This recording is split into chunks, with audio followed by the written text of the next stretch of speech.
Hello, hello, hello, com vocês, mais um Batendo Cabelo com Rod Saulete. Aqui quem fala é o Saulete. E aqui é o Rod. E hoje foi ao ar o tão aguardado Snatch Game. Tão aguardado pelo Rodrigo, que ama o episódio, e também por mim, que acho ele superestimado e sempre tenho o que criticar. Mas eu só queria fazer uma ressalva, né, antes da gente começar a falar do episódio em si. Rodrigo e eu gravamos o podcast todas as quinta-feiras após o episódio ao ar. Então acaba que eu me equivoco quando eu falo alguma coisa, às vezes o Rodrigo também se equivoca porque o episódio tá muito fresco e como a gente acabou de ver, e ainda tem um monte de coisa que a gente faz após o episódio ir ao ar, que a gente acaba se confundindo. Mas não é por falta de atenção, não. É mais por uma questão de informação demais. Então, às vezes a gente também comenta coisa que já foi esclarecido no fim de semana, e aí às vezes parece, né, que a gente tá desatualizado, mas a gente só queria, né, deixar pra vocês aí esse registro de que o podcast sempre é gravado à quinta-feira à noite, depois de meia-noite normalmente. Então, o que vem depois não entra aqui exatamente pelo fato do podcast ser gravado antes e ao ar na segunda-feira. Mas vamos ao que interessa. Snatch Game. Bom, o episódio pra mim, né, como você disse, foi o mais aguardado, porque realmente é o episódio que eu mais aguardo de toda a temporada. E mesmo você, assim, falando que o episódio é superestimado, ele acaba sendo um dos melhores episódios, tanto por ser desastroso ou também por ser muito engraçado. E dessa vez ele foi muito engraçado, em partes. O Snatch Game foi engraçado, o final foi meio lavação de roupa suja, né? Na verdade, o que me incomoda do Snatch Game é porque, como eu já falei, né, mas hoje é de Snatch Game, então vamos falar do Snatch Game. O problema que eu vejo, às vezes, no Snatch Game é porque a gente cria muita expectativa, né? Normalmente, né, os fãs criam muita expectativa, e eu não vou me colocar fora dessa, mas até que eu parei de criar expectativa devido às grandes decepções. Mas assim, como é um episódio de comédia, basicamente, a gente espera rir e muito. E acaba que tem coisas que não são tão engraçadas ou que não se aplicam muito à nossa cultura, então meio que a gente fica por fora das piadas. Mas eu acho que independente de ter piadas que se aplicam na nossa cultura, o grande problema pra mim é que tem Snatch Game que é simplesmente flat, né? Aquela coisa simplesmente lisa, nem vai pro lado do desastre e nem vai pro lado da grande comédia. Por exemplo, a quarta temporada é uma que eu adoro lembrar, porque pra mim é o Snatch Game mais desastroso de todos. E por isso é um dos Snatch Games que eu acho mais engraçado, porque é tanta vergonha ali reunida num lugar só que não tem pra onde correr, sabe? A gente assiste aquilo e fica, putz, como que o RuPaul permitiu que isso fosse ao ar? Então nesse caso eu acho que o Snatch Game vale muito a pena, seja pro lado do desastre completo ou seja pro lado da pura comédia. O que me incomoda em outras edições, tipo o do All Stars 3 e da nona temporada, é que ele não caminha pra nenhum desses dois lados, sabe? Ele não vai pra nenhum extremo da grande comédia ou da grande tragédia. Fica aquela coisa assim, meio água com açúcar, sabe? A gente só dá um cizinho amarelo porque a RuPaul, né, tenta fazer limonada desse limão, mas no geral não é um episódio assim muito memorável. Você meio que entende meu raciocínio? Sim, eu entendo. Então, não é que eu implico com o Snatch Game de graça, tipo, como todo mundo adora, eu vou falar mal só por falar mal, não é isso. Eu acho que o Snatch Game ele tem esse potencial mesmo, ou ele vai ser muito divertido, ele vai ser muito zoado. Agora o foda, pra mim, é quando o Snatch Game não é nenhum nem outro. É aquela coisa assim, bem apagada, que você fica, né, naquela ânsia de acabar logo. E hoje pra mim foi uma grande surpresa, porque foi um Snatch Game que eu me diverti muito, me diverti horrores, e pra mim, finalmente, valeu a pena toda essa expectativa que a gente coloca no episódio. E assim, o episódio, quando ele começou, não teve muita coisa de destaque, não. O que teve foi The Vixen e Eureka se estranhando mais uma vez, só que nesse primeiro momento foi um estranhamento assim, mais de leve. A The Vixen, quando o episódio começou, havia dito que estava ali querendo representar as pessoas que se inspiram nela, e a Eureka aproveitou para dar uma cutucada dizendo que a The Vixen podia simplesmente focar mais no trabalho, né, que ela pode fazer ali para representar essas pessoas, do que explorar mais esse seu lado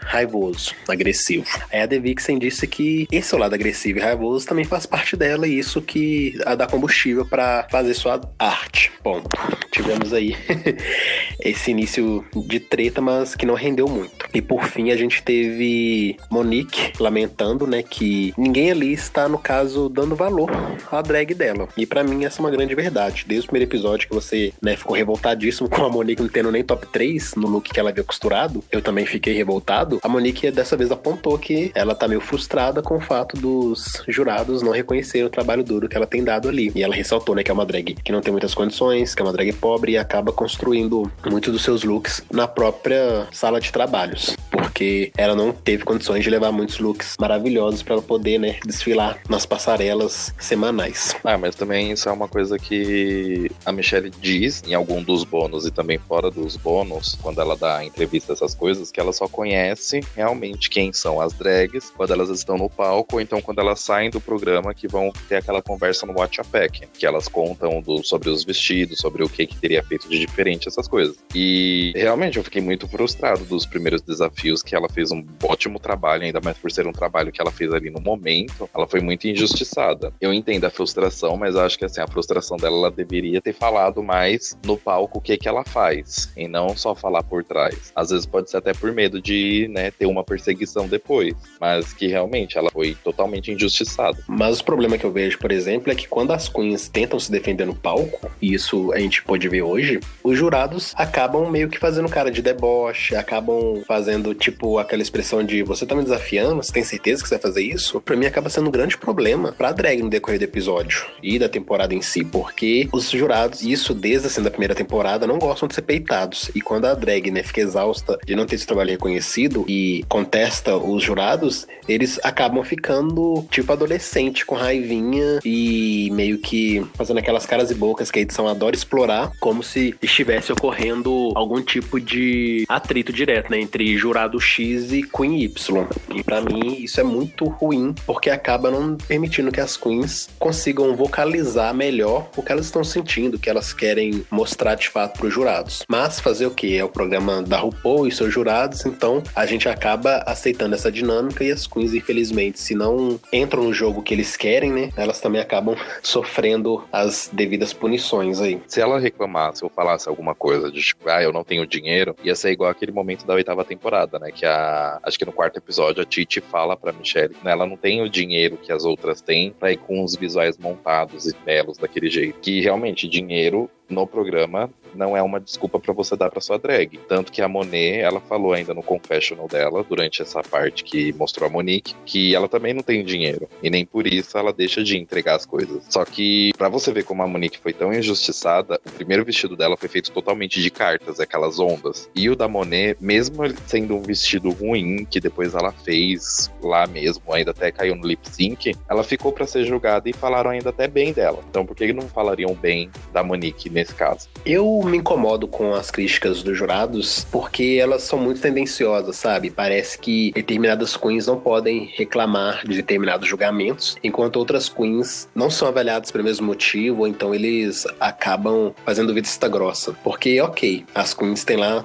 todo o material que elas quiserem para poderem costurar looks para as passarelas. Só que no episódio 6, por exemplo, a Monique disse, né, que teve só 30 minutos para poder costurar o vestido que ela desfilou. Aí, tipo, fica aquela questão. Ok, as queens têm material, mas e o tempo que elas precisam para costurar? Querendo ou não, é muito injusto quando você pega uma aquária que vem com looks impecáveis, maravilhosos e que tem cara, né, de serem caríssimos, mas esse look já vem pronto de casa, e aí você quer comparar com uma Monique que precisa de, sei lá, 5 horas para fazer um look decente, sabe? Mas ela só tem 30 minutos. Eu também não acho justo quando os jurados vêm com esse argumento de você não pode reclamar porque tem material aí pra vocês fazerem seus looks. Ok, tem material, mas não tem tempo, então acaba sendo uma situação muito delicada, sabe? Mas, enfim, é Drag Race e a gente tá acostumado com essas injustiças, e pra mim a grande injustiçada dessa 10ª temporada foi Monique, e eu vou sentir muito a perda dela. Só ressaltando também uma outra coisa, falando em relação antes de Drag Race e dinheiro, tem um momento no Untucked que a Cracker e a Cameron estavam conversando antes de entrar no programa, que é muito caro pra você participar do programa, porque assim, você vai ter que ir com os visuais montados, porque você recebe uma lista das passarelas que você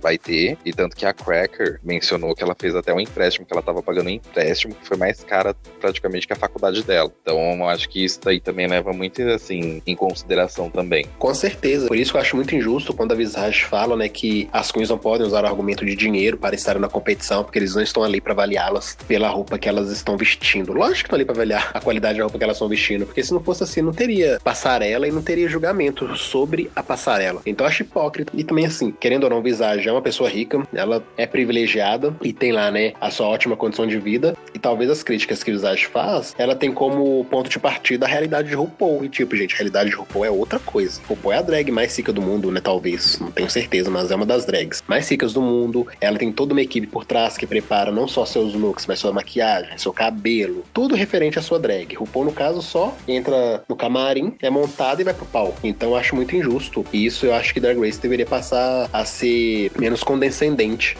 na hora de avaliar as queens, né? Colocando todas no mesmo balaio e tipo, foda-se. Se a Miss Cracker fez uma dívida de $1 milhão pra vir aqui, é problema dela. Tá? Enquanto que se a Monique não fez essa dívida e tá aqui com esses looks capengas, então eu vou criticar ela exatamente por isso. Eu acho que nesse sentido as queens não estão no mesmo patamar de igualdade, sabe? Uma coisa é quando as queens entram no desafio, tipo o Snatch Game, e cada uma tem que criar o seu personagem. Se o personagem ela faz ele há anos, ou se ela inventou o personagem ali na hora, é problema da queen. Ela vai ter que se virar, mas todos estão sendo avaliados pela mesma coisa, né? Comédia que é feita no desafio. Agora, look, que é uma coisa que você traz de fora, e muitos dos looks já estão completamente prontos, não tem como nem você alterá-los ali, então acaba sendo uma vantagem e desvantagens para as queens. Enfim, já falamos muito sobre, agora, né, vamos para um dos desafios que eu de fato adoro, que é o The Library is Open. Readings what?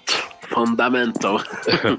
Eu não sei se é assim toda a temporada, mas o mini desafio da biblioteca, ele sempre acontece antes do Snatch Game? Se eu não me engano, ele acontecia antes do Snatch Game. Assim, só com exceção, né, do All Stars, que é tipo no primeiro episódio, pra elas já estão familiarizadas umas com as outras. Não, beleza, tá? Porque eu tava na dúvida se esse desafio da biblioteca em outras temporadas aconteceu em momentos distintos. Mas eu acho que normalmente é antes do Snatch Game mesmo. Eu acho engraçado porque Drag Race, ele tem 2 mini desafios que são sobre shade, né? Tem esse da biblioteca e depois tem um dos fantoches, que é basicamente o da biblioteca. Só que aí, no caso, uma queen tem que fazer o fantoche de outra e normalmente elas, quando estão fazendo esse fantoche da outra queen, acaba sendo uma forma de representar a queen bem shady mesmo. É que eu acho que o shade da biblioteca é mais diferente por ser, assim, mais pra brincar, zoar. E alguns casos no mini desafio do fantoche, elas já vão mais pro pessoal e elas já implicam bem mais com a pessoa, né? Porque já tá ali faz tempo e a competição já tá praticamente acabando. Então elas meio que querem descontar, de certa forma, nessa pessoa pra acabar jogando com ela, pra tirar ela da competição do episódio ou alguma coisa do tipo. É, quando chegar nesse momento a gente fala um pouco mais. Mas isso é muito gritante quando os próprios produtores induzem com qual fantoche as queens vão sair, né? Porque, ok, as queens enfiam a mão dentro de uma caixa e tira esse fantoche de forma aleatória. Mas será que é aleatório mesmo? Será que não tem ninguém ali colocando o fantoche na mão da Queen? Tipo, você vai com esse pra falar da Queen X, porque a gente sabe que vocês têm treta. É, aí mesmo só alguém conhecido, muito conhecido, ou então a gente mesmo virando drag pra ir lá e entender, ver como que é. É, nem sei se as drags têm acesso a isso, mas quem é da produção com certeza tem. E nada me faz mudar de ideia de que ali a coisa é muito bem tramada até nesse sentido. Mas vamos voltar aqui pra biblioteca, está aberta. Eu achei que os shades foram até engraçadinhos e pra mim a grande coisa que ficou foi que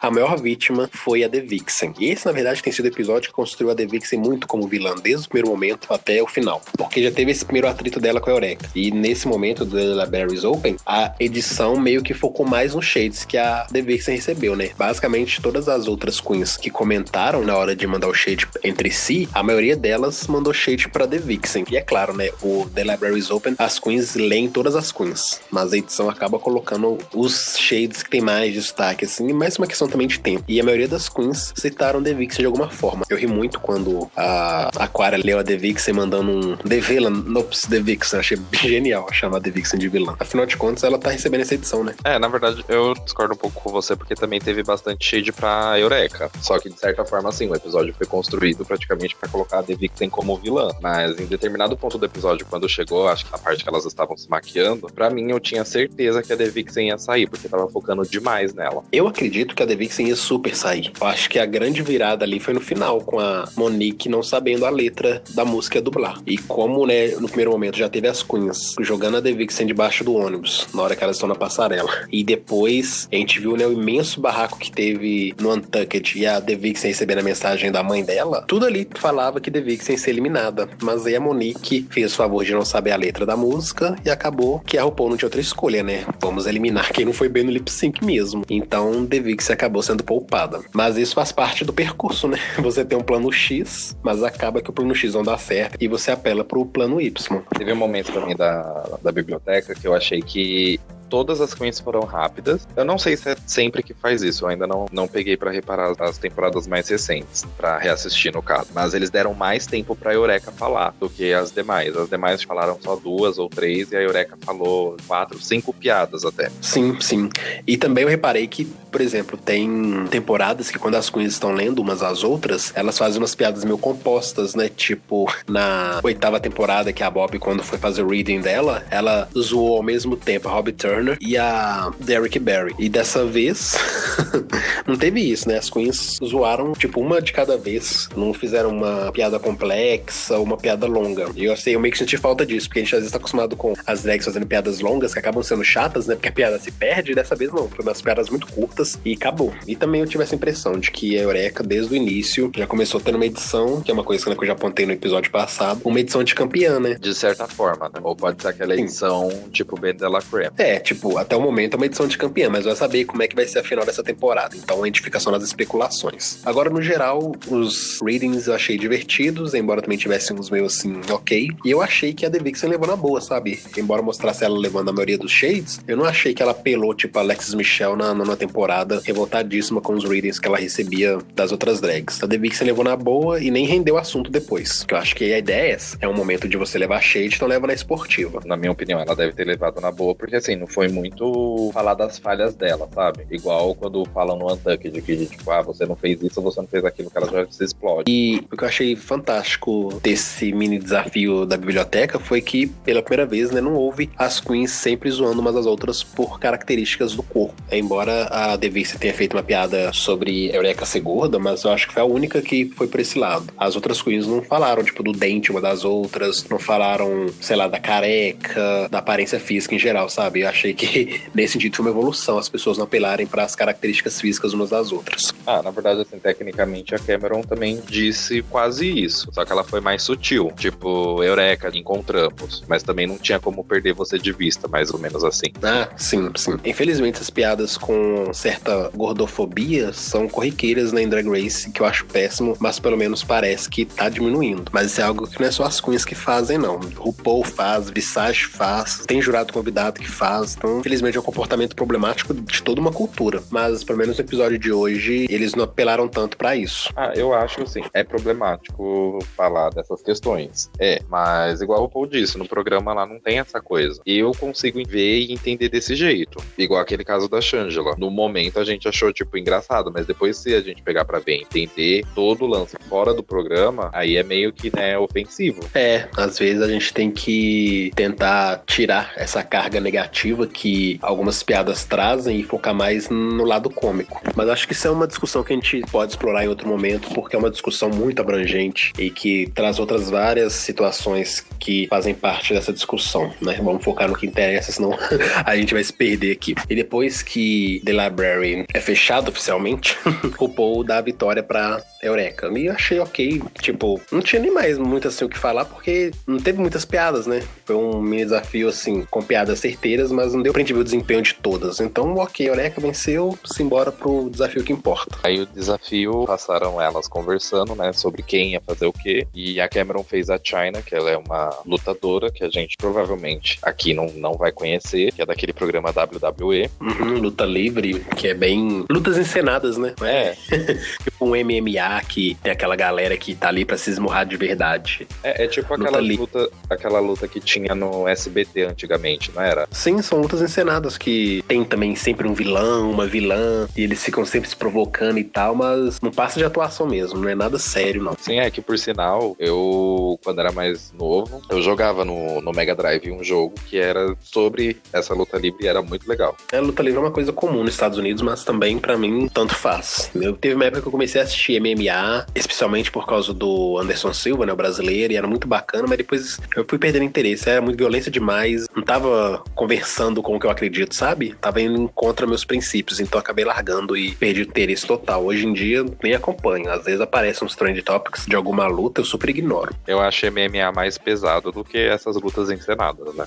Porque ali pelo menos é só zoeira, né? Agora MMA, aquele povo tudo arrebentado, com a cara torta, nariz sangrando, pé quebrado, não dá não. Muita violência pro meu gosto. A gente, né, que é viado, que já sofre muito preconceito, que sofre muito ficção, eu acho que não condiz, sabe, com a nossa história de vida ficar celebrando violência e espancamento alheio. Mas, né, já divagamos demais. O que eu adorei muito nesse episódio foi a presença maravilhosa de Bianca Del Rio. Eu adoro a Queen. Pra mim, ela é uma das melhores competidoras que já passou pelo show. E ela, pós Drag Race, tem criado uma plataforma da arte dela cada vez maior, né? À toa que ela já tá aí com seu segundo filme, Hurricane Bianca, From Russia with Hate. E, embora não seja um filme, né, que vai ganhar um Oscar, mesmo porque é um filme de baixo orçamento e de comédia pura, eu acho lindo e maravilhoso o sucesso que a Bianca tem feito. E mais lindo ainda é porque ela é muito grata, né, Drag Race. Ela sempre fala que se não fosse por RuPaul, se não fosse pelo show, ela não teria chegado tão longe, porque ela já tinha uma carreira consolidada, mas não era conhecida no mundo inteiro, e foi Drag Race que permitiu isso a ela. Sim, ela é uma das poucas queens que foi ganhadora do programa e até hoje tá em evidência, tá aí alavancando mais e mais a carreira, tanto com o filme dela, tanto com a peça de teatro dela, que já rodou praticamente o mundo inteiro. E ela já veio pra cá também várias vezes. Ela é uma queen que eu admiro bastante. Tanto que um pouco antes dela entrar em Drag Race, eu tinha visto já vídeos dela no YouTube por indicação. Mas nunca cheguei assim a acompanhar como eu acompanho hoje em dia depois do programa, né? Que o programa agora tá permitindo uma exposição muito maior que era as primeiras temporadas. Né, muda de canal, acaba tendo maior visibilidade. E basicamente, quando Bianca entra no workroom, é mais pra poder interagir com as queens mesmo. E ela e RuPaul conversando com as queens sobre, né, os personagens que elas vão fazer e dando dicas. Eu achei muito bacana da Bianca dar esse feedback, sabe? Porque a Bianca é uma drag comediante, então acho que vale muito a pena ouvir a opinião dela sobre como que as queens devem atuar num desafio de comédia. Então achei bem válido os toques que ela deu, as críticas que ela fez, e que eu fiquei assim, encantadíssimo foi ver como Bianca também tem uma presença maravilhosa de palco, como que ela tem tudo pra ser uma possível sucessora de RuPaul, se isso ocorrer eventualmente. Ela não só trata bem as queens, mas ela também consegue fazer piadas, afinal de contas essa é a marca dela, né? Bianca tem um pensamento muito rápido. Então ela faz piadas inteligentes, piadas sacanas às vezes, mas mais do que isso ela tem presença. Dá pra gente perceber que se colocar um programa na mão dela, mesmo que seja um Bianca's Drag Race, ela tem toda a condição de fazer um trabalho muito foda, estilo RuPaul. Sim, se fosse pra procurar assim, tipo uma sucessora de RuPaul, Bianca estaria nessa lista. Com certeza. E foi isso, eu acho que não tem muita coisa pra falar não, porque esse momento mesmo foi mais uma interação da Bianca e RuPaul com as queens, e também uma oportunidade, né, da RuPaul divulgar outras drags que passaram pelo show. A gente já teve a Alissa no segundo episódio e agora tivemos Bianca Del Rio nesse 7º Snatch Game. Um dos momentos também que eu tava esperando que passasse e acabou não passando foi a interação da Bianca e RuPaul com a Monet, que eu achei que faltou no episódio. Ela falou praticamente com todas, menos com ela, que ela já tinha comentado antes com as queens que ia fazer a Maya Angelou. Foi a mesma personagem que a Titi fez no All Stars 3, que foi um fiasco. E não sei se esse momento vai sair depois como um bônus, igual o bônus que tem geralmente dos readings a mais, que não foi ao ar. E eu espero que tenha, porque eu não sei por que não colocaram. Podiam ter colocado, né? Já que é 1 hora de episódio. Eu também não consigo nem especular porque cortaram. Talvez seja porque não foi tão engraçado, né? Vai saber. Quem sabe mais pra frente não saia como um bônus. Nessa parte que elas estavam comentando sobre personagens que iam fazer, eu achei até bom que a Eureka tenha escolhido pela Honey Boo Boo, do que é Divine, que ela estava pretendendo fazer. Foi aquela mesma Queen da 7ª temporada do 9º episódio, que o desafio era as Queens se basear nas cenas dos filmes que a Divine tinha feito pra fazer no programa de uma forma meio que musical. E uma outra escolha assim que eu achei super errada foi a da Asia. Eu teria gostado mais de tê-la visto como a Whitney do que como a Beyoncé. O problema da Asia é porque, pelo visto, ela iria fazer uma Whitney Houston drogada. E a própria RuPaul alertou que não seria bacana que a Asia O'Hara fizesse uma Whitney dependente química, que eu acho super justo. Afinal de contas, esse é o motivo do falecimento da Whitney, né? Overdose de cocaína. Então, eu não acho que seria nada legal ela explorar isso. E como a própria Asia afirmou que sem as piadinhas de cocaína ela estaria sem chão, então simbora uma alternativa. Mas foi uma alternativa bem ruim, né? Foi horrível, mas eu acho que mesmo se ela tivesse tentado fazer a Whitney sem ser usuária de droga, teria, eu acho que ficado até melhor do que ter feito a Beyoncé, porque foi meio que um conflito que acabou entrando entre ela e a Vixen, porque a Vixen acabou fazendo a Blue Ivy, que é a filha. Outra péssima escolha. Não sei de onde que a The Vixen tirou que Blue Ivy era uma personagem interessante pra poder fazer no Snatch Game, porque ok, a Blue Ivy, querendo ou ou não, acabou se tornando um ícone pop, né? Afinal de contas, é filha da rainha da música atual. Então todo mundo acaba querendo falar e saber sobre Blue Ivy. E ela não é uma criança, assim, midiática. Embora a mídia sempre esteja em cima, a gente não vê coisas de Blue Ivy que mostrem sua personalidade, que mostrem o que ela gosta de fazer, como que ela interage com outras pessoas. Então, pra mim, foi um tiro no pé total. Devia ser escolher uma criança que não é tão evidente assim pra você fazer graça. A Honey Boo Boo, por outro lado, ela fez parte de um reality show. Então, dá pra você construir um personagem em cima disso. A Blue Ivy, não. Então, pra mim, foi assim, errado de todos os lados. Tanto da Asia escolher fazer Beyoncé, quanto da The Vixen escolher fazer Blue Ivy. Eu acho que as grandes decepções do episódio foram exatamente Monique fazendo aquela senadora, que pra mim era completamente sem personalidade, não tinha nada que destacasse. Depois veio Asia O'Hara com uma Beyoncé completamente insana, porque primeiro que ela fez uma Beyoncé muito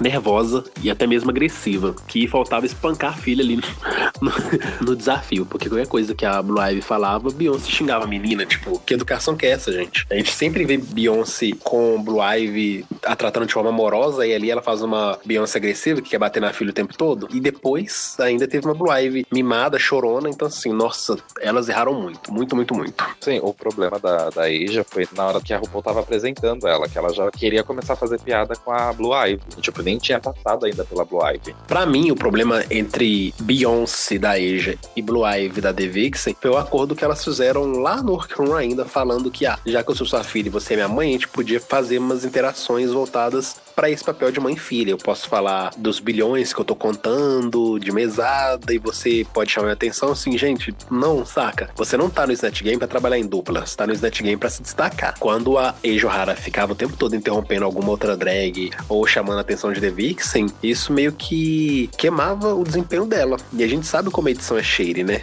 Então, se ela quer queimar alguém, primeiro que ela não vai colocar risada pra essa pessoa, e depois ela vai colocar os jurados fazendo caras e bocas de desconforto. E foi isso que rolou. Querendo ou não, o Snatch Game, como ele é um desafio de comédia, ele também acaba sendo um desafio de improvisação, porque a RuPaul vai soltar algumas piadas diretamente pra você e você tem que desenvolver com o personagem. Assim, o erro que foi o da Asia, fazendo a Beyoncé, acabou não pegando isso, e a Blue Ivy, da Vixen. Não só elas duas, como também a Monique. Então, eu tinha falado isso nos primeiros podcasts dessa temporada, que eu achava que a Cameron ia bombar nesse desafio. E ela acabou não bombando, tanto que eu até tinha mudado de opinião, acho que entre o quarto e o quinto episódio, em relação a Cameron, porque ela acabou falando um pouco mais e se mostrou sendo mais engraçada, tendo mais desenvoltura. E eu jurava que a Asia ia super bem nesse desafio por ela ser uma pageant queen, né? Porque geralmente pageant queen acaba sendo engraçada de algumas outras maneiras. Só que eu tinha me esquecido do caso da Alyssa Edwards também, como Katy Perry. Eu tinha postado e ela foi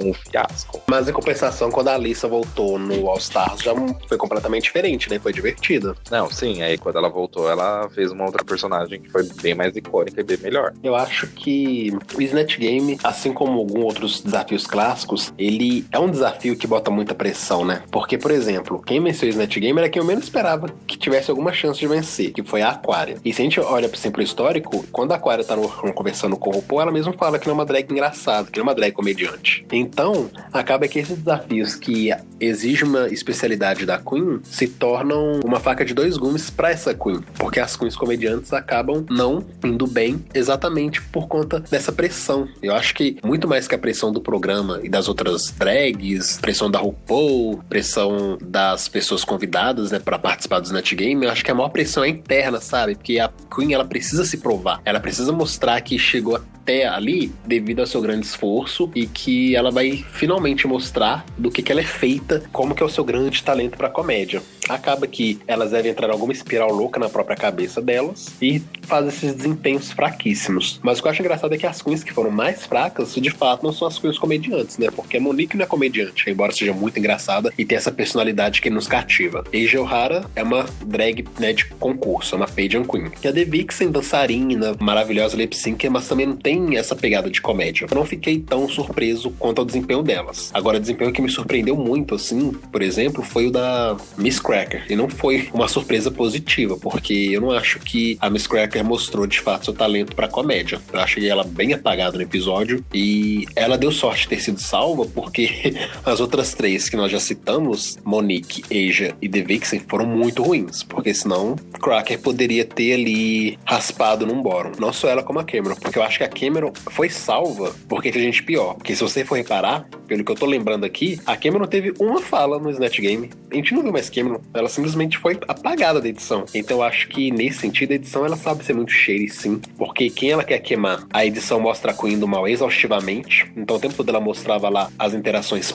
fracassadas entre Asia O'Hara e The Vixen, ou então as próprias interações falhas da Monique, mas a Cameron passou basicamente incólume durante o Snatch Game. A gente não vê ela, a gente só vê a câmera passando pela cara dela, mas no Snatch Game ela continuou sendo planta. Mas pra mim, de fato, dessa vez a culpa não foi dela, foi da edição que preferiu focar nas que estavam indo muito bem, e no caso foram Aquaria, Monet e Eureka, em contrapartida filmando super as também que estavam indo mal, Monique, Asia e The Vixen. Acabou que Miss Cracker e Cameron foram engolidas entre essas 6 outras personalidades que estavam se destacando pro bem e pro mal e foram apagadas na edição. A Cameron, ela tinha falado no Instagram, se eu não me engano, que a produção tinha... Eu não sei se foi no Instagram, se foi algum show que ela tava fazendo de uma festa pra assistir o programa. Ela falou que os produtores faziam aquelas perguntas bem incisivas pra ela responder sobre aquela Queen, tipo, uma resposta meio que mal, pra passar aqueles shades que tem nos confessionals. E ela acabou que ela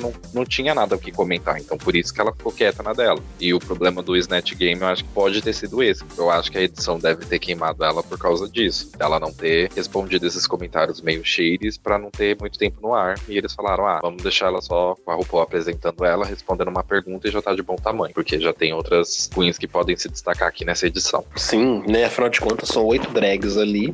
Então, uma ou outra vai acabar sendo engolida. E por mais que o episódio tenha 1 hora, o que, por exemplo, já é diferente do Snatch Game do All Stars 3, porque ele teve, né, 40 minutos. E aí, quando a gente foi ver, nem desfile teve direito, né? Foi aquela coisa, piscou, acabou o desfile. E dessa vez já foi um pouco mais diferente no Snatch Game dessa 10ª temporada. Deu tempo das queens falarem até demais. Tanto que eu até me surpreendi, porque o Paul tava, né, super se jogando mesmo. Porque, por exemplo, tem temporada que o Snatch Game, ele é muito curto. Eu não lembro exatamente qual agora. Talvez pode ser a 8, por exemplo. Acho que da 8 e da 9 foi um dos Snatch Games mais curtos que teve. Mal começou e já acabou. Foi um Snatch Game que durou até bastante. Mas Cameron, pra mim, foi exatamente isso. O vítima da edição. Se você não quer participar dos confessionários, gatinha, então você também não vai participar de mais nada. Tanto que se a gente for reparar, eu tô forçando aqui a minha memória, eu não lembro de muitos momentos da Cameron no confessionário, não. É porque ela simplesmente está sendo apagada da edição. Ela tá sendo apagada por causa disso, na minha opinião. Mas eu acho que é melhor você sair de Drag Race como a planta do que sair como a vilã, como a fofoqueira, como a que só chora. De certa forma, ela tá recebendo uma edição até que justa, no sentido de não estar sendo queimada pela edição, né? Pois é.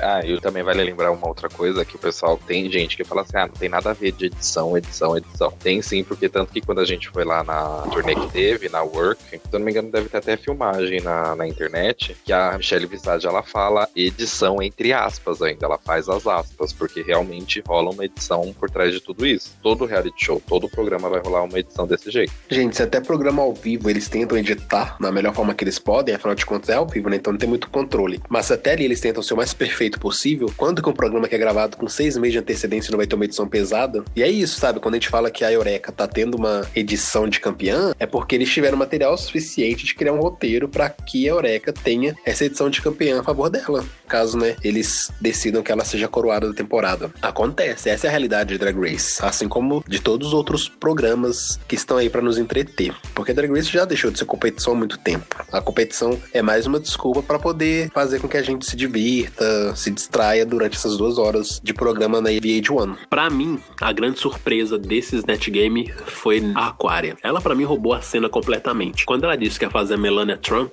a primeira dama dos Estados Unidos, né, esposa de Donald Trump, aí eu já pensei, putz, ou vai vir um desastre completo, ou vai ser aquela personagem apagada que responde uma pergunta ou outra, mas que não tem tanta graça de assistir. E pra minha grande surpresa, A Aquaria roubou a cena. Ela, assim como a Honey Boo Boo da Eureka e a Maya Angelou da Monet, foram pra mim os grandes destaques desse episódio, mas ainda assim a Aquaria conseguiu se destacar ainda mais do que as suas outras irmãs. Pra mim a Aquaria foi fenomenal. Eu acho muito bacana quando você pega um personagem assim que não é tão conhecido do grande público. Quando eu falo conhecido é no sentido de você ver as interações, a personalidade dessa pessoa. Porque a Melania Trump, querendo ou não, virou também um ícone popular, né? Afinal de contas, é a primeira dama dos Estados Unidos. Não tem como ignorá-la. Mas a gente não vê, por exemplo, vídeos do dia a dia dela. Ela não é uma socialite. Ela também não é uma atriz. Então acaba sendo difícil você interpretar a personalidade dessa pessoa de forma que lembra essa pessoa. Mas acho que o Snatch Game vai muito além disso. O Snatch Game você consegue fazer graça com uma personagem famosa. E eu acho que a Aquaria foi muito feliz nesse sentido. Sim, também. Ela foi uma das minhas maiores surpresas, porque eu tava contando já com a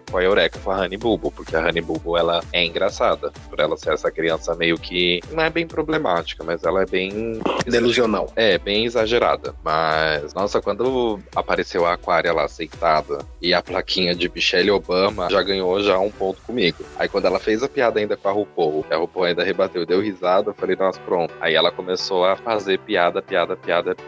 Foi mais ou menos a Ben de la Creme na 6ª temporada, né? Sendo totalmente desastrosa na sala de trabalho, explicando a personagem que ia fazer, e no Snatch Game foi aquele estouro. Pra mim, mais uma vez, a edição querendo aparecer, né? Porque é sempre assim, né? Quem confia muito no que vai fazer é um desastre. E quem fica pagando de, eu sou muito ruim na atuação, vou ser um fracasso, acaba, assim, arrasando e roubando a cena. O que eu achei bem bacana, que eu consegui fazer uma comparação entre a Aquaria nesse Snatch Game, foi com a Miss Fame no Snatch Game da 7ª temporada. A Miss Fame, ela fez a Donatella Versace, e ela tinha aquele sotaque, né? Que era pra ser italiano, mas era uma coisa meio russa.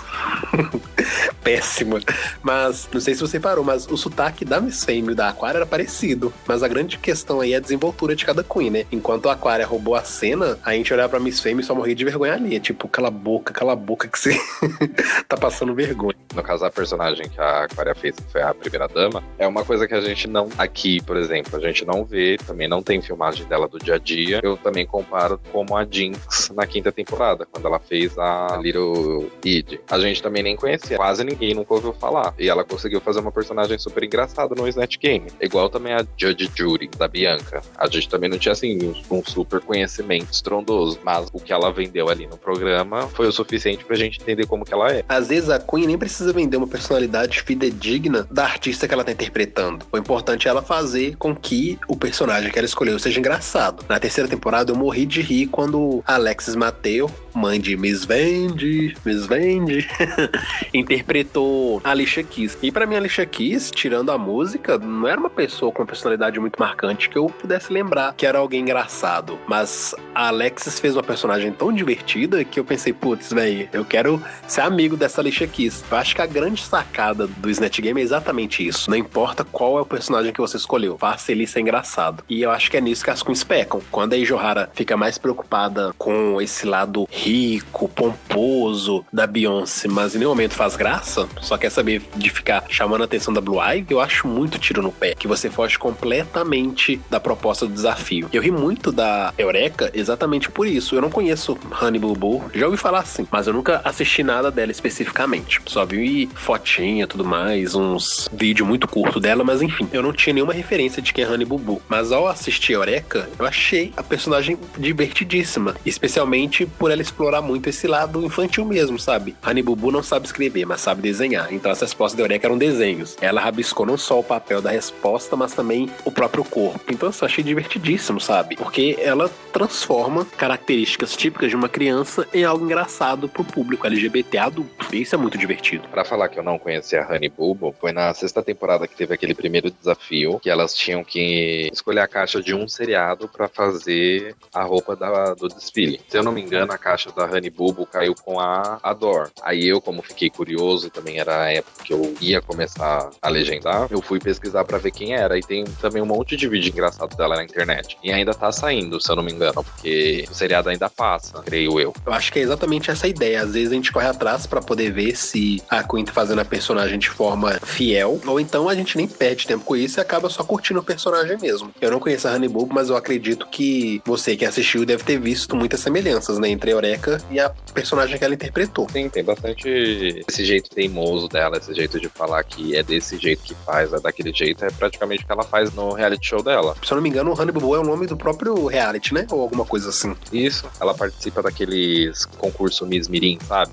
Sim. E hoje, se você pegar a Honey Boo pra você ver, ela tá totalmente diferente de quando começou a série. É óbvio, ela cresceu, mas ela ainda continua assim, com a mesma personalidade doidinha. Ah, isso é bom. Mas também porque, né, querendo ou não, quando a série começou, ela era uma criança, devia ser quase um bebê de colo. E, querendo ou não, já são vários anos, as pessoas crescem. É tipo a gente que acompanha Maísa Silva no SBT, que estava lá desde os 3 anos de idade interagindo com Raul Gil. A menina cresceu e hoje tá aí fazendo novela, sendo adolescente, namorando. Assim, gente, a gente praticamente carregou Maísa no colo e hoje ela já tá aí. Uma adolescente desbravando o mundo. O tempo passa, né? E outra coisa que eu queria ressaltar é também o desempenho da Monet. Eu acho que ela arrasou demais como Maya Angelou. E que eu acho fantástico é que o All Stars 3 ele foi gravado ano passado, no verão americano. E assim que eles acabaram a gravação do All Stars 3, começou a gravação da Season 10. Então as queens da 10ª temporada não tinham nenhuma noção do que foi feito no All Stars 3. Embora tenha sido gravado na mesma época, cada temporada ficou confinada, né, entre as suas participantes. Não houve, tipo, interferência uma na outra. Então quando a Monet vem e interpreta Maya Angelou, na sequência do All Stars 3, em que a Titi Devane interpretou também a Maya Angelou e foi um completo desastre, eu achei, assim, genial. Tanto que a própria Michelle Visage comenta na passarela que a Maya Angelou da Monet era a forma correta de se fazer uma Maya Angelou. Eu achei divertidíssimo. Eu achei muito engraçado, assim, bacana, porque teve um momento em que a própria Monet escreveu um poema, né, e leu pras drags, que eu achei, assim, engraçadíssimo o poema. E que eu acho que foi genial da parte dela por explorar esse talento, né, da Maya Angelou pra poesia, porque é basicamente você usar de um artifício característico do seu personagem. Então eu achei genial da parte dela. E outra coisa também que eu achei bacana desse momento foi a piadinha do poema clássico dela, né, porque que o pássaro engaiolado canta. Sendo que a RuPaul no All Stars 3 deu essa deixa pra Titi Devane, que não soube aproveitar, e a Titi Devane pensou e falou, eu não sei porque que o pássaro engaiolado canta. E aí a Monet já foi certeira, né, o pássaro engaiolado canta porque a Mariah Carey perdeu a nota. Então assim, muito, muito esperto. Eu achei muito bacana. Eu acho que talvez essa seja uma das poucas vantagens de ter um All Stars 3 muito colado com uma temporada comum, que a gente consegue fazer essa relação, porque querendo ou não, ainda tá fresco na nossa memória o que rolou no All Stars 3. Por pior, né, que tenha sido alguns outros momentos dessa traumática temporada. Não, então, você falando de All Stars 3, se eu não me engano, não é que foi colado, eles praticamente foram gravados juntos, né? Quando tava no final do All Stars, eu acho que já tinham até começado as gravações da 10ª temporada, porque, igual você falou também, acho que no último podcast do All Stars 3, que aquela dança que elas fizeram no final, feito pro videoclipe, é uma forma de se despedirem do estúdio antigo, né? Eu acredito que sim. Eu acho que a RuPaul, tipo, já saía de um estúdio e ia pro outro pra gravar outras coisas. É provável. Então, fazendo um balanço do Snatch Game, pra mim foi um desafio muito divertido, uma coisa que eu tava sentindo falta desde a 7ª temporada, porque eu gostei do desafio da 8ª temporada, mas foi muito curto o desafio em si. Aí veio o da 9ª e do All Stars 3, pra mim, um fracasso total. Eu acho que o Snatch Game dessa 10ª temporada recuperou um pouco da moral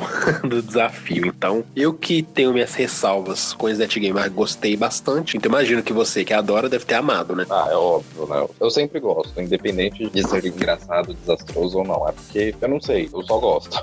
Não, eu entendo. Tipo, enquanto tem aqueles fanáticos pelas drags, você é fanático pelo Snatch Game.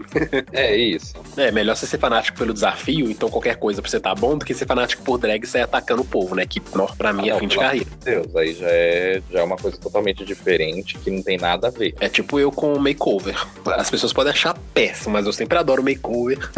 Eu sempre vibro. Por exemplo, eu, até a 6ª temporada, achava o makeover um porre. Aí depois eu comecei a gostar. Nossa, o meu makeover favorito é da 3ª temporada. Então, né, é aquilo. A gente gosta e é feliz, assim. Problema se outro não goste, né?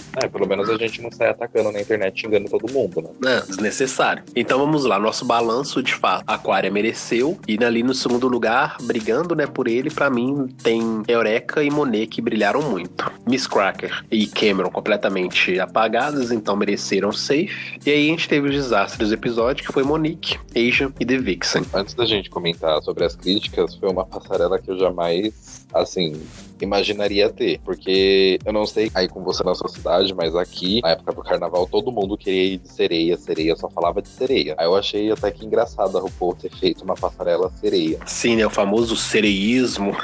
Aí eu achei, tipo assim, nossa, muita coisa da cultura pop. Eu pensava que era só aqui que falava sobre isso, mas não, lá também tava falando. Na verdade, brasileiro adora importar as coisas, né? Então eu acredito que essa influência que a gente tem de sereia atual já é uma coisa velha, talvez, nos Estados Unidos. Se a gente for reforçar um pouco a memória, lá na 6ª temporada, a Dora Delano já falava, né? Sobre ser uma sereia. I'm a mermaid. Então, assim, pra eles não é nada novo. Mas eu achei bem bacana o desfile em si. Eu achei que foi um desfile que também eu não esperava que fosse acontecer, mas foi um desfile lindo. E eu acho que dessa vez, independente da opinião dos jurados e até mesmo de alguns seguidores que discordaram de mim no Twitter, mas no geral eu achei todas as queens maravilhosas. Até a Asia O'Hara, que tá usando uma máscara, e que essa máscara ela não tirou mais, né? Normalmente não viu mais a cara da Asia O'Hara depois que ela foi ao palco com aquela máscara. Todas pra mim estavam maravilhosas, estavam lindas. Não tenho sim que criticar uma. Eu achei todas lindas. Não, eu achei as bonitas, só que eu ia falar realmente da Asia. Ela tava parecendo Mr. M de sereia no palco. Eu não curti muito, não. Pelo menos a máscara dela. E também achei aquela roupa um pouco repetitiva, porque ela já tinha ido com uma roupa colorida mais ou menos daquele estilo. Então, eu discordo um pouco desse ponto de vista. E não só discordando de você exatamente, mas é pelo que a própria jurada convidada lá havia comentado. Isso é uma forma bacana de você imaginar uma sereia, porque a gente tem um conceito de sereia estilo Ariel, Pequena Sereia da Disney. Mas as sereias são seres mitológicos, né? São seres fantasiosos. E eu acho que a representação de uma sereia varia de cada pessoa e da imaginação de cada um. Então eu acho muito lindo quando a Asia O'Hara coloca uma máscara que aparentemente deixa a sereia feia, mas porque essa é a imaginação, essa é a representação que ela pensou pra sereia dela. Eu achei muito artístico, então eu acho que a sereia não precisa necessariamente ser linda, não precisa ser uma princesinha. Ela tem que representar um ser marinho. E eu acho que nesse sentido a Asia O'Hara fez muito bem, então eu adorei bastante o que ela nos apresentou. E não só ela, né? Eu acho que todas ali foram muito bem. E a única coisa que me incomodou, assim, também até foi uma crítica dos jurados, foi a parte do sutiã, né, da The Vixen. Eu acho que se fosse um sutiã talvez mais acabado, eu acho que ela teria passado uma ilusão melhor nessa região ali do tórax, né, do peito. Mas fora isso, eu também achei ela lindíssima. Uma coisa também dessa passarela, eu achei muito... Pra quem não conhece, tem um outro seriado também que a World of Wonder produz, que é o Dragula, que é um seriado pra drag queens mais hardcore, com desafios. Elas têm que se transformar em monstros, e o modo de eliminação ela tem que passar por desafios assim, ficar presa numa caixa cheia de grilo, com barata. É tipo um desafio de extrema resistência, né? Isso. E o tema dessa passarela também fez lembrar bastante, não só por ser sereia, mas o modo que a Eureka, a Asia e a Aquarium tinham imaginado a sereia, que foi um conceito mais ou menos parecido com Dragula. Da Eureka foi mais ou menos parecido porque ela teve aquele sangue saindo pela boca. Da Asia, por causa da máscara, que ela fez tipo como se fosse um monstro, e o da Aquária se ela tivesse feito um pouco mais hardcore por causa da poluição que tem no mar. Mas o da Aquária eu vi mais como uma sereia que acabou de sair da água, né, e tá toda encharcada e tem que ir pra terra, né, pro solo e tal. Quando eu vi o trailer, eu imaginava que seria mais ou menos isso, quando a RuPaul falou da passarela, mas aí depois ela explicou que ela tinha saído do mar, que tava poluída. Sim, sim. Mas um também que, se for olhar assim pela pegada de Dragula, eu acho que o da Monet também tem uma coisa, porque ela fez um personagem que era como se fosse um guerreiro e que tinha sangue no rosto também, que parecia que ela acabou de ser de uma batalha. Sim, não, verdade, eu também esqueci de mencionar ela. E tanto por ter tido esse tema, seria legal se na 11ª ou na 12ª temporada tivesse meio que um crossover, não um crossover, mas como teve nesse programa. Como que era o nome daquele cara que apareceu? O cara do Jeopardy, eu não lembro o nome dele. Se não me engano é Alex. Sei que ele tem um programa que era estilo o nosso finado Linha Direta, que ele vinha com os casos de mistério ou então algum tipo de crime, e aí ele, no caso, passava durante todo o episódio resolvendo esse crime, porque Jeopardy, se eu não me engano, quer dizer está em risco, né? Alguma coisa assim. Em perigo, é. Isso, é em perigo. Não, mas é tipo, na Linha Direta eu vi, é porque eu tava vendo no fórum que a RuPaul fez uma participação nesse programa, num quadro, era sobre perguntas. É perguntas e respostas. Ela dava dicas, só que o tema que ela foi falar lá no programa foi sobre filmes. Então ela dava dicas sobre o filme filme que a pessoa tinha que acertar qual que era. Aí, por isso que esse cara fez uma participação no programa agora. Eu entendi, é como se fosse uma troca de favores. Mas o Jeopardy, ele é tipo uma linha direta mesmo, que ele também tem uns mistérios lá que se resolvem e o cara passa durante todo o episódio comentando sobre isso. Mas enfim, né? Não é um programa que dessa vez eles não exploraram muito. Mas eu não sei, sabe, se eventualmente o RuPaul faria algum tipo de crossover com Drácula, porque a gente sabe como é que Mama Ru é megalomaníaca e pra ela só importa Drag Race. Então, eu não acho que ela daria esse espaço pra outro programa de drag, porque na minha cabeça eu acho que RuPaul acha que só o programa dela é mais importante. Então, não tem por que ela fazer essa política de boa vizinhança. Porque pra mim, né, RuPaul se vê como o topo mais importante e os outros programas do tipo acabam entrando debaixo do seu guarda-chuva como se fossem subdivisões de Drag Race. Não sei se você também tem essa impressão. Até mesmo quando eu penso no Drag Race Tailândia, no Switch Drag Race, né, do Chile, eu não acho que o RuPaul se colocaria no mesmo patamar desses outros programas, não. Por mais que ela fale que não, sou muito acessível, respeito todos, somos todos iguais, eu não acho que ela se submeteria a isso, não. Que na verdade o RuPaul, assim, entre aspas, já é aposentada, né? Ela não sai pra fazer drag na rua ou drag em um outro programa, é só no programa dela. Então pode ser que seja difícil, mas eu acho que ela não descarta a possibilidade de ter os irmãos Bullet como convidados. Talvez como convidado sim, mas eu acho assim que um programa meio que interagindo, né, entre Drag Race e Drácula não role, não. Talvez até mesmo pela época que eles são gravados, né? Eu não sei se eles são gravados na mesma época, então dificulta também eles estarem interagindo junto. Mesmo porque é tudo produzido pela UOL, né? World of Wonder. Então eu não sei como que funciona essa disponibilidade que a UOL tem pra poder gravar 2 realities na mesma época, que demandam, né, muito tempo e muita produção. Sabe, né? Um dia. Quem sabe. E só uma coisa que me incomodou nesse desfile das drags foi a cadeira de roda que eles usaram. Uma cadeira de roda tão simplória, sabe? Nossa, eles podiam ter enfeitado aquilo ali, dado uma ideia maior de mar, de até mesmo princesas, se for o caso, né? Não, colocou uma cadeira de rodas sem nenhum adereço, só com 2 anteninhas do lado, com os peixinhos com brilhante, acabou. Achei muito, muito fraco. Nossa, morri de vergonha daquilo. Até se fosse naquelas caixas que apareceram no Untucked, acho que seria um pouco mais apresentável do que naquela cadeira de rodas. Né? Parecia que as drags estavam convalescendo, gente, não. Inclusive, eu achei maravilhoso a The Vixen batendo boca com as drags em cima daquela caixa.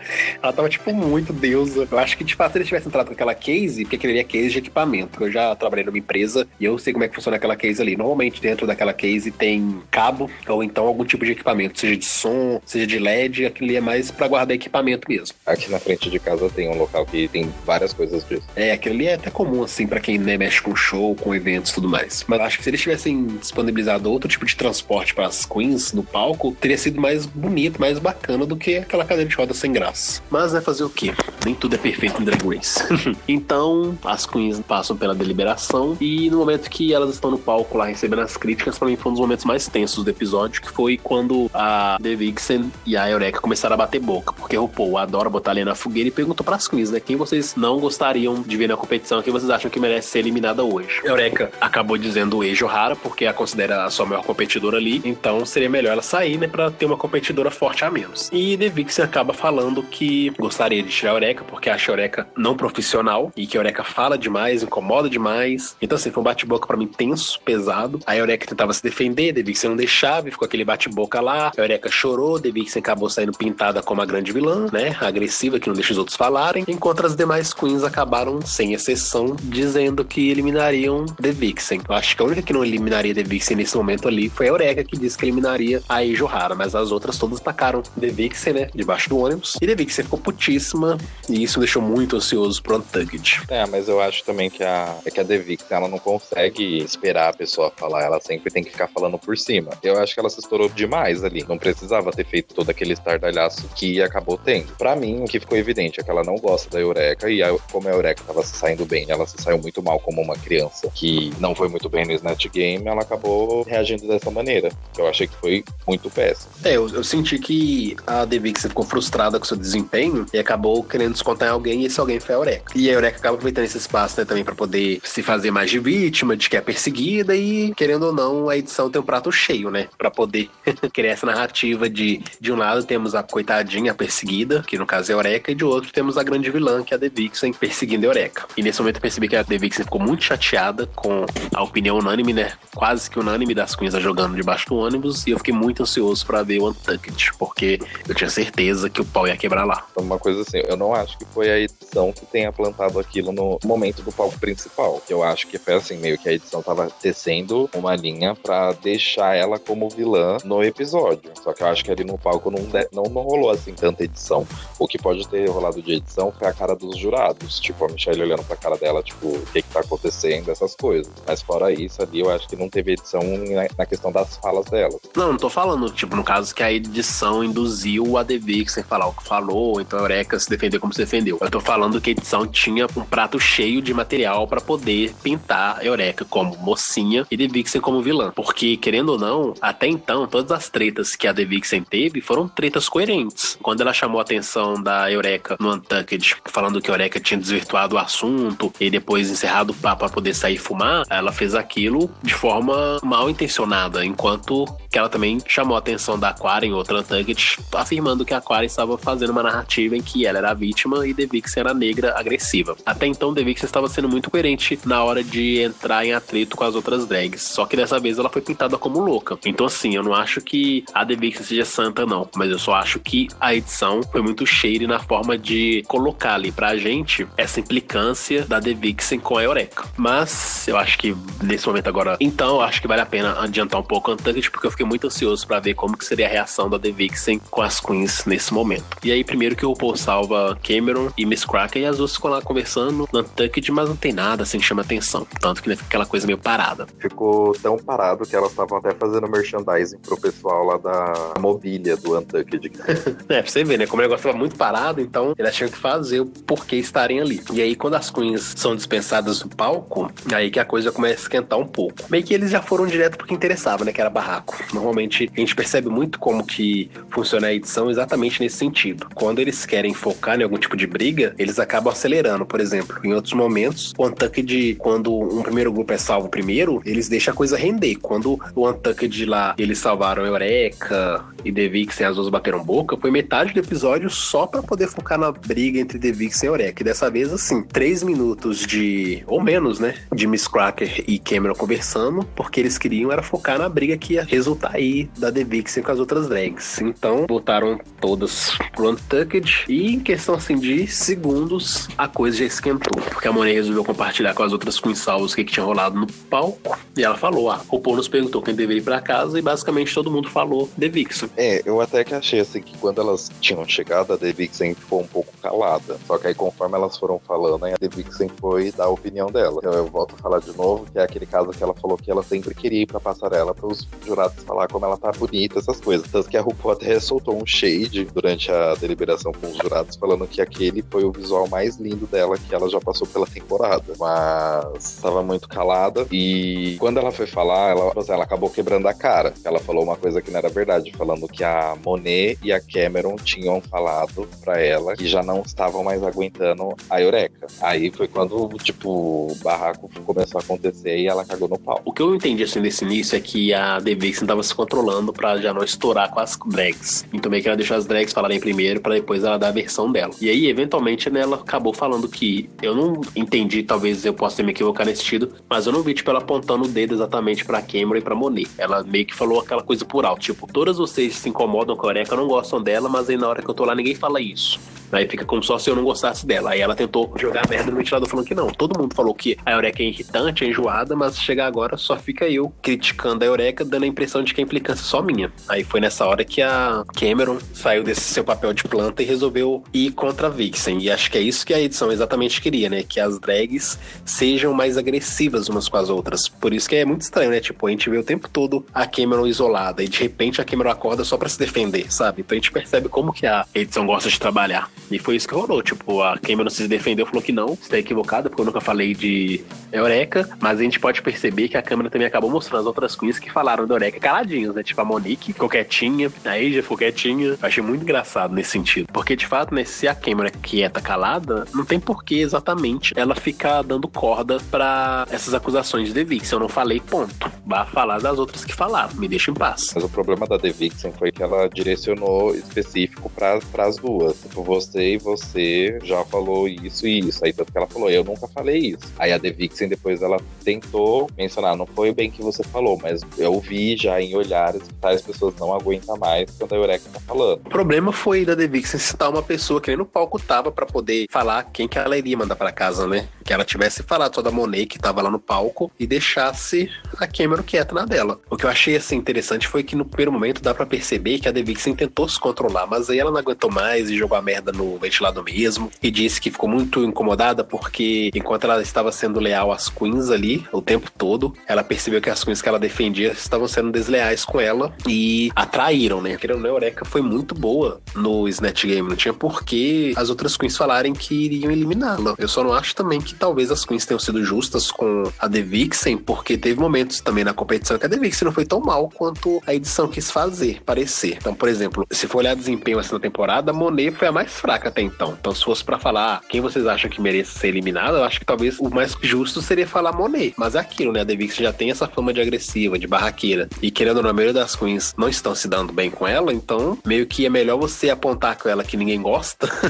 do que apontar uma possível aliada no futuro, alguém que pode acabar com minhas chances de continuar no programa. Mas assim, em relação aos desafios que tá passando, eu acho que a The Vixen não chega até a final. Tanto a The Vixen e a Monet. Aí realmente eu prefiro não especular muito, porque eu imaginei que a Mayhem seria top 3, né? E ela foi eliminada no 5º episódio.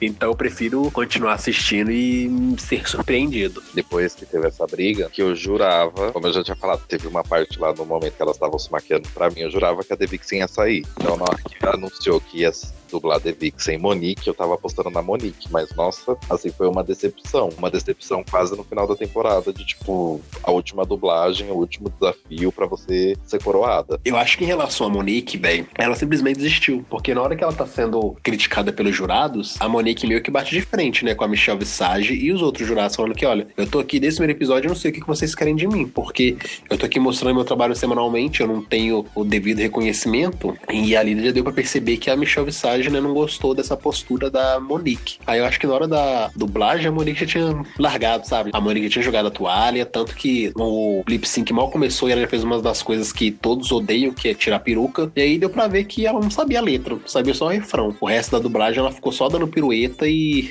disfarçando a boca e tal. Só sabia o refrão mesmo. Então assim, eu fiquei meio que muito triste, porque eu acho que a Monique foi muito, muito injustiçada desde o primeiro episódio, que pra mim ela merecia ao menos ser top 3, não foi. É isso, né? Ela foi sendo punida a cada episódio novo e punida assim justamente, pois pra mim ela merecia outras vitórias que não vieram, e eu acho que chegou nessa altura que ela desistiu, e acho que aí que é o grande problema, sabe? Drag Race, ele é injusto em muitos momentos, e drags que não merecem, no caso, sofrerem tais injustiças, acabam pagando. Eu acho que elas ficam exaustas, sabe? Tipo, não quero mais, pra mim já deu isso aqui, porque eu acho que o grande problema de Drag Race pras drags que tentam participar dele há vários anos é quando elas entram e percebem que não é aquela magia que elas imaginavam, sabe? Então elas acabam decepcionadas com a forma com que o reality é gerido, que o reality é dirigido, desenvolvido, e pra elas o melhor mesmo é desistir. Isso fica óbvio com a Ben Della Creme no All Stars 3. Ela tá vindo muito bem, tipo, ela teve 5 vitórias, gente. Dessas 5, se eu não me engano, 3 ou 4 foram seguidas. Isso é um histórico, assim, impecável e épico em Drag Race. Mas a gente não tá ali nos bastidores, a gente tá vendo o que tá acontecendo. Então Ben Della Creme com certeza teve os motivos que a gente não tem conhecimento total, mas que a fizeram desistir do programa, porque pra ela já deu. Então acho que pra Monique foi a mesma coisa. Embora a gente tenha ficado chateado pra ela sair e assim até mesmo surpreso com o fato dela não saber a letra e fazer um lip sync bem fraco, mas é porque pra mim ela já tava exausta daquilo ali e preferiu pular fora logo do que tentar mais uma semana pra ser mais uma vez criticada e cair no bottom. Porque se a gente pega assim e vê que já tem drags ali com uma narrativa muito super construída pra ser vitoriosa, estilo Aquaria e Eureka, qual que é o ânimo que as outras queens têm pra continuar na competição, sabe? É porque, querendo ou não, quando elas estão lá dentro, elas já têm uma noção de como que a edição vai ser, né? Eles acabam fazendo aquelas más perguntas, ficam querendo arranjar confrontos que não existem. Então eu acho que isso é um dos fatores que acaba deixando a Queen mais desanimada ainda. Ah, com certeza. É por isso, por exemplo, que na hora que a The Vixen recebe a mensagem da mãe dela, e que pra mim era mais um dos indícios de que a The Vixen iria sair, porque a gente percebe, né? Normalmente eles mostram a mensagem dos pais, ou é quando a Queen tá no momento assim de ascensão e comenta, né, do histórico da família, acaba que essa mensagem serve pra poder coroar esse momento de ascensão da Queen, que foi o caso da Eureka no episódio 6. Ou então essa mensagem é pra, tipo, despedida, né? A Queen tá pra sair, então vamos mostrar logo essa mensagem pra gente não perder material de edição, porque no próprio episódio 6 também eles mostraram a mensagem que a Blair recebeu da mãe dela, e a Blair foi eliminada no próprio episódio. Então tinha tudo pra The Vixen ser eliminada nesse 7º episódio, tanto que eles mostraram a mensagem da mãe dela. Eu, assim, fiquei muito... Sério, eu bati palma, porque depois que a The Vixen falou, né, que ficou muito emocionada, que a mãe dela é uma das melhores pessoas que existem na vida dela, que a mãe dela é tudo pra ela vai e já muda completamente o discurso e a postura. Então é por isso que eu não vou deixar que nenhuma bitch me impeça de chegar na final. Eu ri muito, porque, tipo, ela tá mó triste, né, mó chorando, mó emocionada, e do nada ela já muda o discurso completamente, tipo, de então abre o olho que eu vou acabar com vocês, e saiu e falou, agora eu vou decorar minha letra. Eu achei aquilo muito louco. Foi uma pessoa muito bipolar na hora ali. Até eu também dei risada. Falei, ué. Achei engraçadíssimo. Tipo, gente, você tava chorando tem alguns segundos e já tá querendo agora o pescoço de cada drag. Nossa, socorro. Eu acho que é isso, tipo, Drag Race, ele tem um roteiro que ele vai se construindo, né, no decorrer da temporada, mas eu acho que lá pela metade da temporada, que é o que a gente já chegou, né, afinal já foi o 7º episódio, as drags também conseguem perceber como que a produção tá tratando umas e outras, como a produção está induzindo certos discursos, induzindo certas perguntas e comportamentos. Então eu acho que hoje a gente teve uma grande perda, porque pra mim, Monique foi a grande personalidade da temporada, era de fato, né, o coração da temporada, e embora a gente tenha outras drags na competição que sejam muito foda e que tem tudo pra vencer, eu acho que a Monique era a mais carismática ali. Nossa, adorava quando ela abria a boca, não só a risada dela era maravilhosa, mas também os confessionários, né, tudo que ela falava eu queria ouvir, porque a voz dela era sensacional. Então a perda que a gente tem, mas é a competição, né, Monique aos olhos dos jurados não foi bem até então, e pra mim foi olhos injustos, mas no momento derradeiro, né, que é da dublagem, ela foi muito ruim, e enquanto The Vixen fazia o seu show, Monique ficava lá no cantinho tentando tampar a cara porque ela não sabia a letra. E nós sabemos, né, que o RuPaul não perdoa quem não decora a letra do lip sync. Temos aí Charlie Hides e Valentina como prova. Então, Monique, obrigado, mas dessa vez você não conseguiu permanecer no show. Tanto que nessa hora, a RuPaul nem esperou dar aquele suspense, né, que geralmente tem um suspense que ela faz olhando uma pra outra. Ela só olhou, falou The Vixen, chatei os stay, e pra outra, tchau, demorou pra você sair. De certa forma, ela acaba ficando com raiva, né? E eu acho que nesse sentido é muito óbvio qual que vai ser a decisão de RuPaul. Se a Queen não mostra o seu melhor no lip sync, não tem nem discussão, o RuPaul já manda direto embora. E foi isso que aconteceu com a Monique. O próximo episódio, né, pelo visto, vai ser um musical, e talvez no musical, como The Vixen já mostrou, ela pode se dar melhor. Então talvez quem vai estar na Berlinda é alguma outra Queen, e eu não faço ideia de quem vai ser, mas vamos acompanhar. Eu fiquei triste mesmo com a saída da Monique. Eu acho a Monique uma drag espetacular, de uma personalidade assim, arrebatadora, e eu torço pra que agora, né, o mundo, conhecendo Monique, ela tenha mais oportunidades de trabalho e consiga aí gerar uma graninha, né, ter uma renda melhor. E assim como o Tish Devane, que foi a grande revelação da 8ª temporada, a partir de agora Monique tenha mais trabalhos e tenha mais grana e possa viver 100% da drag. E se eventualmente a gente tiver o All Stars 4, eu espero que Monique apareça deusa maravilhosa com seus looks caríssimos. E a gente vai pro 8º episódio e tem 7 drags. Quantos episódios vão ser essa temporada? Porque se for 14, tem que ter um duplo chantei, ou se não, tem que voltar alguma. Ou então pode ter um Countdown to the Crown, né? Também não ia fazer sentido. É porque, na verdade, ano passado a gente teve, foi 14 episódios, na temporada, mas teve um Reunited no meio, né? Eu acho que pode ser que eles tenham reduzido pra 12 episódios, porque 7 Queens tá no 8º episódio, então fazendo as contas dá mais ou menos 12. Aí a gente vai ter que descobrir com o tempo mesmo, porque Drag Race, pelo menos nesse sentido de quantidade de episódios, nunca é um número fechado, né? Nunca é um número específico. A 8ª temporada mesmo foram só 10 episódios ao todo, enquanto a 3ª temporada é até hoje a temporada mais longa de Drag Race, são 16 episódios. Então não dá pra saber mesmo quantos episódios vão ser. O que a gente sabe é que já passamos da metade, né? Por um lado, eu mal vejo a hora de acabar, né? Porque eu quero descansar. Nossa, também tô precisando. Porque Drag Race, querendo ou não, toma muito do nosso tempo e, né, você trabalha. Eu agora tô dando aula, curso segunda à noite. Então, assim, tá bem, já chegamos na metade, logo acaba. E espero que ano que vem não tenha nenhuma loucura de ter All Stars 4 e na sequência já vir um novo Drag Race Season 11. Não dá. A gente tem que descansar a imagem, porque também acaba que Drag Race fica desgastante, né? Igual a gente já comentou no podcast anterior. Vamos dar uma pausa aí, que a gente precisa descansar um pouco a imagem que a gente tem, porque muito episódio assim a gente fica até desmotivado de assistir. Mas segundo o Reddit por aí, dizem que estão fazendo o All Stars 4. Até onde isso é verdade, ninguém sabe. Ai, o que a gente pode fazer, né? Se o povo tá louca pra aposentar logo, aposenta, gente. Aposenta e bota outra pessoa pra comandar aí. Você não tem outros hologramas pra poder fazer outro programa pra você, não? A gente tem uma vida também, a gente não pode ver só pro Drag Race, não. Mas enfim, não vamos reclamar, porque a gente tá vendo uma ótima época, que a gente tem um reality LGBT voltado pra LGBT, reality de drag que tá se expandindo no mundo afora. Então vamos celebrar enquanto ainda dá tempo, porque a gente não sabe o dia de amanhã, né? Se ainda vamos ter Drag Race aí no mercado pra gente poder curtir. Por hoje é só. Muito obrigado por nos ouvirem e não se esqueçam de se inscreverem no nosso canal e curtirem nossas redes sociais, Fusco News e Draglicious. Links na descrição. Aqui quem fala é o Saulete. E aqui é o Rod. E até o próximo Batendo o Cabelo com Rod Saulete.